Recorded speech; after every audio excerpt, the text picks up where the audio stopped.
गौरीगञ्ज कसरी त्यति बलवान भयो, भगवानसँग कसरी लड्न सक्ने भयो, भगवानसँग त्यो युद्ध गर्नवाला त्यो हिरण्याक्ष कसरी पराक्रमी भयो प्रभु। यतातिर आइयो गौरीगञ्ज अनि त्यही बेलामा सुखदेव स्वामीले राजा पूजाको परीक्षितलाई बताउनुहुन्छ, 7 दिन हे सप्ताह राजा परीक्षित, जब पहिले खाना बनाउने भनेर आएको दिति महारानी हुनुहुन्थ्यो, अनि त्यस्तै प्रकारले दिति महारानीको चाहिँ नि सन्तान भएका थिएनन्, सबैका सन्तान थिए, guys, महारानीका सन्तान थिएनन्। लाइक फलो सब्सक्राइब सबैले माया गर्दा गरिदिनु ल। उनी अत्यन्त चिन्तित पनि थिइन्।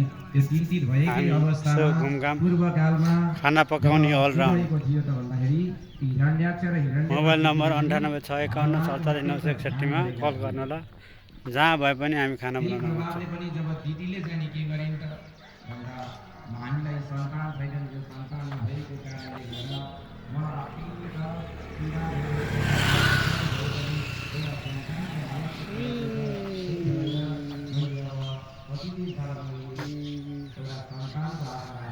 डाँडा काँडा जब विचार गर्न थाल्यो, मनमा नै उनले विचार गर्दै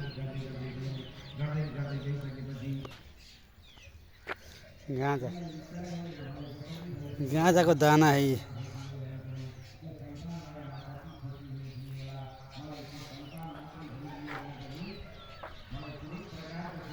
जस्तो छ हौ जिन्दगी।